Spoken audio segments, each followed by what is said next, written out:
Vamos entonces a pasar a la presentación de Margarita Moreno Conde, Caminando hacia el futuro, la perspectiva de género en el nuevo discurso museográfico del Museo Arqueológico Nacional. Adelante, Margarita. Bueno, pues muy buenas tardes a todos. A ver si yo atino con esto, ¿eh? Un segundín. Compartir, vale. La pregunta de José Luis responderé al final de la charla, ¿vale? Como es relativa al arqueológico. Vamos a ver. Sí, ya estás compartiendo. Ahora. Vale, iría aquí abajo. Y para compartir la siguiente, vale. Bueno, muy bien. Bueno, pues vamos a pasar a un caso práctico, digamos, por así decirlo, ¿no? Porque aunque es verdad que nos queda un largo camino por recorrer, no es bien que a partir de la reforma integral el Museo Arqueológico Nacional se ha convertido de alguna manera en un referente dentro del ámbito museístico español, lo que a la inclusión de la perspectiva de género se refiere, ¿no? Pero primero, ¿cómo hemos llegado hasta aquí? Y sobre todo, y creo que en este momento, ya 5 años después, es lo más importante, ¿qué nos queda por hacer? Nos vamos a detener muy brevemente en la historia del museo, para saber de dónde partíamos y cuál ha sido el proceso para llegar donde estamos. El MAN fue creado por Real Decreto un 21 de marzo de 1877, durante el reinado de Isabel II, porque a pesar de que tiene ya 153 años de existencia, es una institución relativamente joven frente a sus homólogas extranjeras. Podemos pensar que el British Museum nace ya en 1753 y el Louvre lo hará 40 años más tarde, en 1793, ¿no? Los primeros compases van a ser además azarosos. Instalado en una sede provisional llamado Casino de la Reina, una finca de recreo situada en la calle Embajadores de Madrid. El museo va a ser finalmente inaugurado el 9 de julio de 1871, ahora va, por el entonces rey de España, Amadeo I de Saboya, mientras tiene lugar la construcción del nuevo edificio destinado a albergarlo. El espacio de biblioteca y museos es también la sede de la actual Biblioteca Nacional. Pero, a pesar de que la piedra se coloca ya en 1866, la inestabilidad política de la época va a hacer que las obras se demoren más de un cuarto de siglo, ¿no? Así, la instalación definitiva del museo no será efectiva hasta 1895. El edificio, sin embargo, será previamente inaugurado con dos grandes muestras, a ver si salta la diapositiva, la exposición histórico-americana y la exposición histórica europea, ambos en 1892, que se van a organizar a raíz de la celebración del cuarto centenario del descubrimiento, a las que le va a suceder la tercera de las grandes muestras de este fin de siglo, la exposición histórico universal y etnográfica de 1893, va a servir de alguna manera también de ensayo general a la instalación del museo, y donde vemos, por cierto, que las medidas de seguridad y vigilancia todavía no estaban instaladas. Los primeros años de la existencia, además del museo, van a ser tiempos de una incesante actividad que se va a caracterizar por el acopio a los fondos fundacionales, el Museo de Medallas y Antigüedades de la Biblioteca Nacional, de los objetos arqueológicos y etnográficos del Museo de Ciencias Naturales y de la Escuela Superior de Diplomática. Se suman destacadas compras, como la colección del Marqués de Salamanca en 1874, o la trascendental labor de las comisiones científicas que van a recorrer toda España para adquirir piezas, sin olvidar el viaje a Oriente de la fragata Arapiles en el verano de 1871, que va a permitir nutrir al museo con una importante colección arqueológica que procedía y procede de Grecia, Turquía, Chipre, Siria, entre otros. Una vez en la nueva sede, los compases de este museo joven se destinan a la colocación de las piezas en las salas de exposición, que van a ingresar además a un ritmo frenético, pero también y al inventario de todos los fondos que se iban adquiriendo. Las diferentes vicisitudes, además, por las que atraviesa el país a lo largo del siglo XX, la endémica falta de inversión económica, va a conducir a que los cambios en lo que a la museografía y al discurso se refiere sean muy, muy lentos. De hecho, la última gran intervención previa a la actual tendrá lugar en los años 70, creo, si no recuerdo mal, que culmina en 1977, bajo la dirección de Martín Almagro Basch, cuando el edificio pasa de 2 a 5 plantas y se dota, entre los, de salón de conferencias y audiovisuales. esta gran ampliación para la época va a situar definitivamente al Museo Arqueológico Nacional dentro del panorama de los museos europeos de la época. Con renovaciones integrales o parciales de algunas salas, como fue el caso, por ejemplo, de las salas de prehistoria o de la Edad Moderna, vemos aquí, o incluso de la gráfica, como en el caso de las salas de Grecia, el MAN llegará sin apenas grandes cambios en el discurso museográfico hasta el inicio del siglo XXI. Estas diferentes reformas, como hemos visto muy rápidamente, apenas dejaban espacio a la inclusión de la perspectiva de género. Si bien es cierto que en los primeros años de este nuevo siglo empieza lentamente a insinuarse, como acabamos de ver con la remodelación de la gráfica en las salas de Grecia, o de forma más puntual en las de prehistoria. Inclusión, que obedece antes además a una toma de conciencia de forma aislada de las técnicas del museo, una política articulada en esta dirección. Desde algunos departamentos se opta también por emplear la figura femenina en la portada de catálogos como recurso para la visibilidad de la mujer, como en el caso del Departamento de Antigüedades Griegas y Romanas, que siempre ha sido uno de los pioneros en este ámbito. Pues bien, el museo llegaba así a los primeros compases de este siglo XXI, donde la reforma integral del MAN, un sueño largo tiempo acariciado, pudo al fin materializarse. Iba a implicar esta extraordinaria oportunidad única, por otra parte, en el panorama de las instituciones museísticas, en lo que a la inclusión de la perspectiva de género se refiere. Pues bien, nosotros, o nosotras, podríamos prácticamente decir, partíamos de una constatación, y es que el hecho de haber tenido a lo largo de nuestros más de 150 años de vida tres directoras, Carmen Pérez Díaz, que veis a la izquierda, entre el 91 y el 97, Marina Chinchilla, escasamente un año, entre el 99 y el 2000, que posteriormente se incorpora como subdirectora general de Museos Estatales, antes de pasar como a asumir la coordinación general del Museo del Prado, y Rubí Samo, del 2004 al 2010, bajo cuya dirección además se inicia la reforma del MAN. Muy pocas, bien es cierto, ¿no? En estos años que llevamos existiendo, pero conviene recordar, como lo hizo también antes Marga Díaz Andreu, este triste récord es aún superado por insignia de este país. Recordemos que el Reina Sofía solo ha tenido dos directoras, a María de Corral y a Martínez de Aguilar. El Museo del Prado, que ha festejado, sigue sin tener ninguna mujer al frente, y que el Museo Reina Sofía, el Thyssen, que nació en el 92, tampoco ha tenido ninguna mujer en la dirección. Bien, a esto pensábamos también o añadíamos el hecho de ser en esencia un museo mayoritariamente femenino, en lo que la plantilla de técnicos se refiere, es decir, en el momento en que se inician las obras, tenemos 22 mujeres frente a 4 varones, actualmente 25 a 4. Las 9 jefaturas de departamento, en la actualidad 7 están desempeñadas por mujeres. Cuando se inician las obras, todas ellas lo eran. Y además esto desde los últimos 20 o 30 años. Y esto ha conducido, como veis en esta imagen, a que coloquialmente se nos conozca como el woman.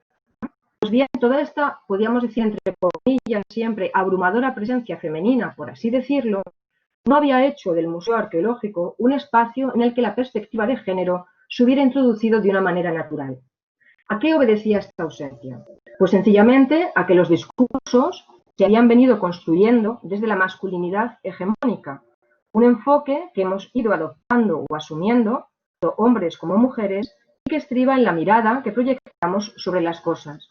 Una mirada que muchas veces evacúa del devenir de la historia a la mitad de sus agentes, es decir, las mujeres. ¿Cómo empiezan a cambiar las cosas? Pues bien, sin lugar a dudas, el punto de inflexión, que habría de marcar además muy claramente un antes y un después, fue la firma del Convenio Marco de Colaboración entre la Universidad Complutense de Madrid y la Subdirección General de Museos Estatales en 2010, a raíz del cual se va a poner en marcha un ambicioso proyecto al que se sumó el arqueológico junto a otros museos como el Prado, el Museo del Traje y en un segundo momento el Museo Nacional de Cerámica González de Valencia. Ese macroproyecto va a contribuir de manera decisiva a sacarnos del letargo y de la inercia androcéntrica en la que nos movíamos.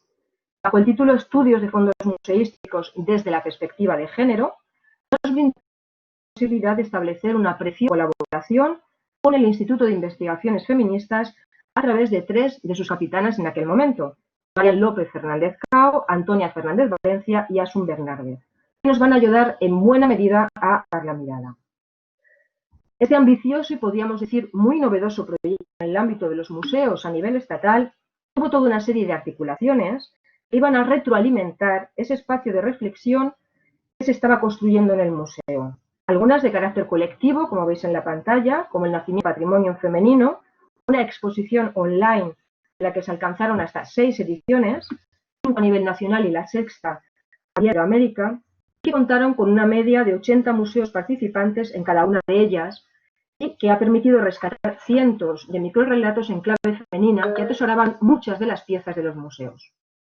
Cada una de estas exposiciones se acompañaba además de una publicación en formato electrónico que ahondaba sobre la temática de cada una de ellas, dando así cabida a una pluralidad de voces, tanto hombres como mujeres, evidentemente.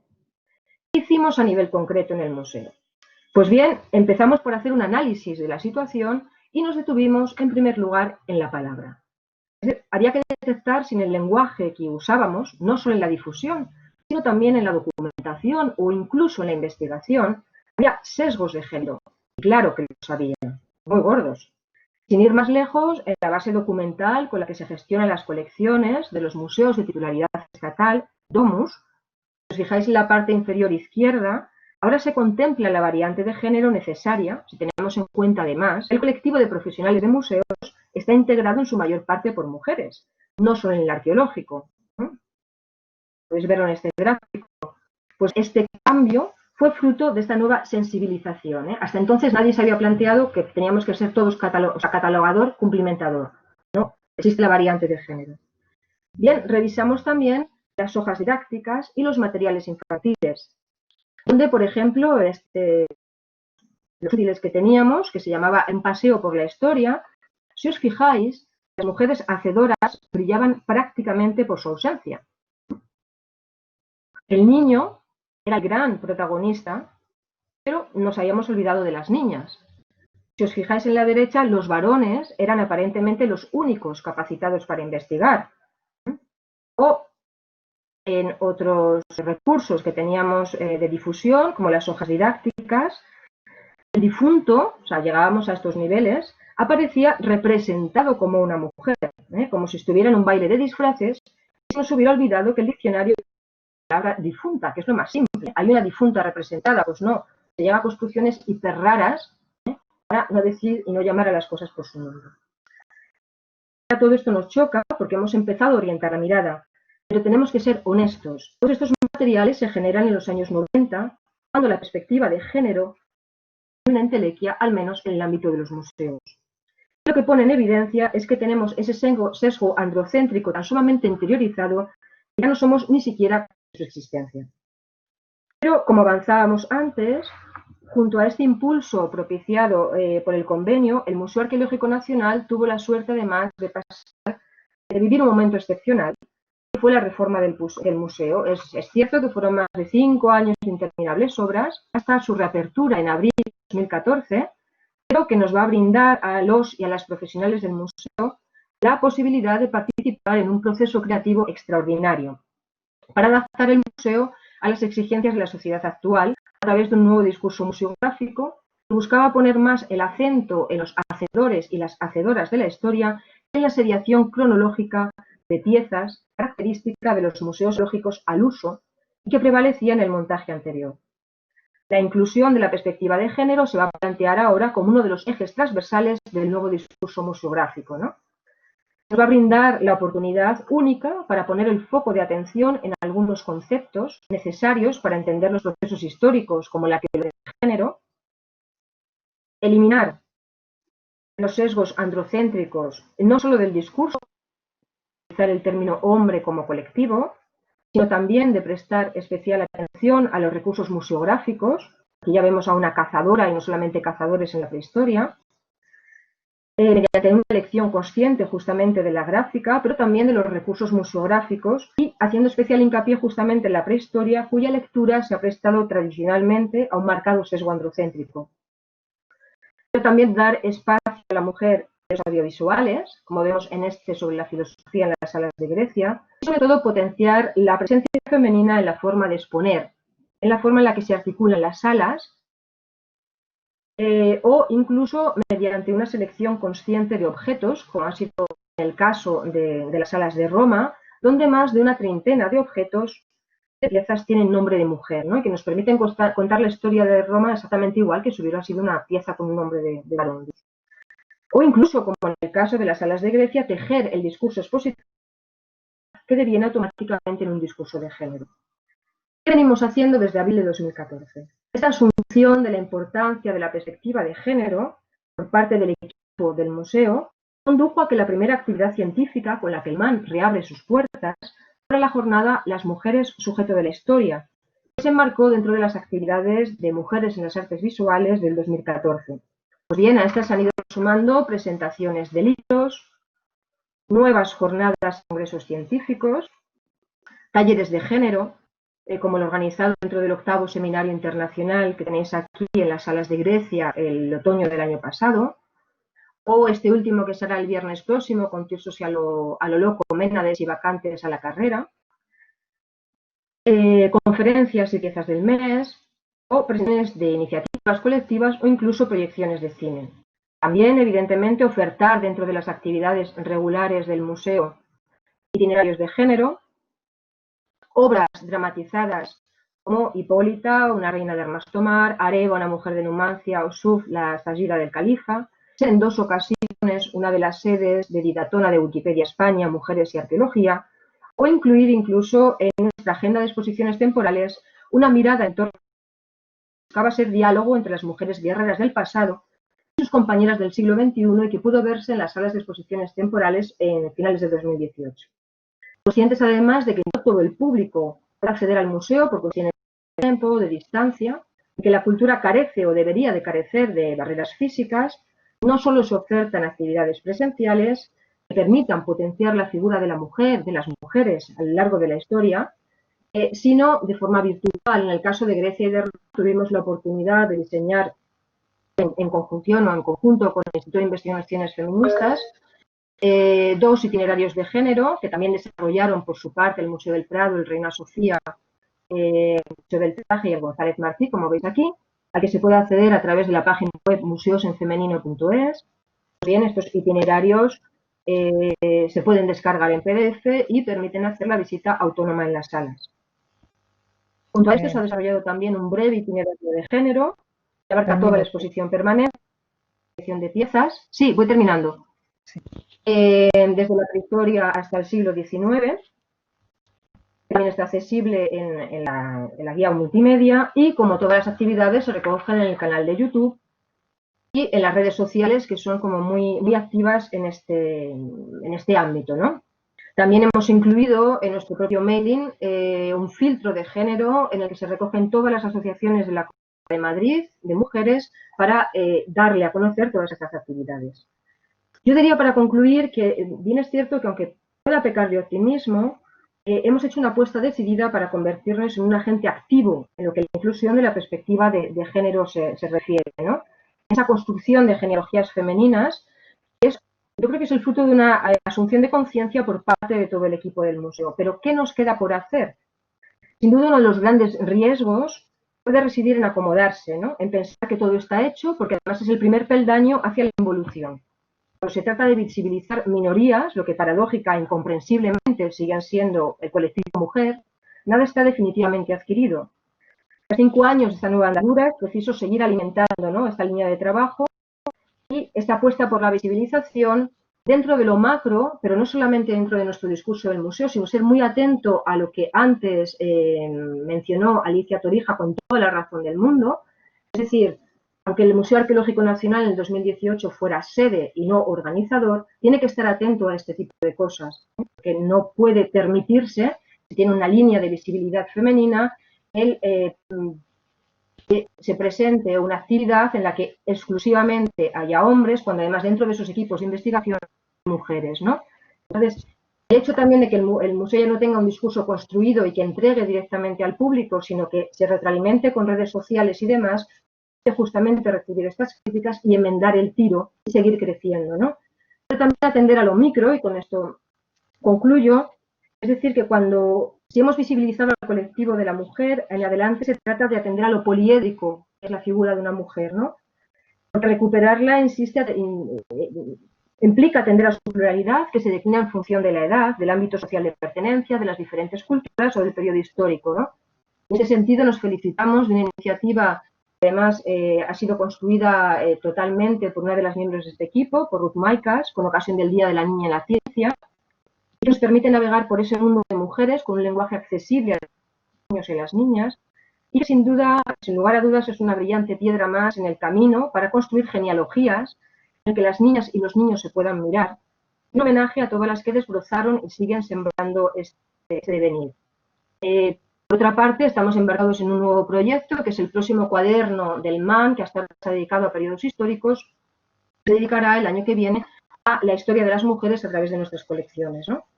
Pues, sencillamente creo que el museo arqueológico es un paseo por la historia, nos da una oportunidad de oro para recuperar una pluralidad de voces. Lejos estamos ya también, creo, de esos paradigmas caducos, aunque a veces tengamos cosas que resolver, como presentaba muy antes Alicia, o como decía uno de los integrantes del chat, ¿no? El tema no está en que no se valore a las mujeres, esa puede ser la visión que puede haber desde fuera, y entonces estamos obligados también a corregirla. O sea, hay exactamente igual de oportunidades para hombres que para mujeres en el tema de las charlas. Por parte del museo como institución, lo que tenemos es que estar atentos a que nadie pueda permitir el presentar un elenco en el que solo haya varones, ¿no? O probablemente tampoco que hubiera 11 mujeres. Sí, hay varones en ese equipo, ¿no? Pero en el momento que estamos recuperando la figura femenina, aún menos, ¿no? Pues eso es lo que nos queda por hacer todavía. Y ya. Recordar el espacio de memoria y de conocimiento, y que si amputamos a esa parte, no le damos voz a esa parte de la historia, a esa mitad de la población, vamos a dejar a la historia irremediablemente coja. Muchas gracias. Pues muchas gracias, Margarita. Desde luego el esfuerzo que ha hecho el Museo Arqueológico Nacional ha sido impresionante y está siendo todavía impresionante. Quiero abrir entonces dar la palabra o el chat a quien tenga algún comentario que hacer específicamente sobre esta presentación.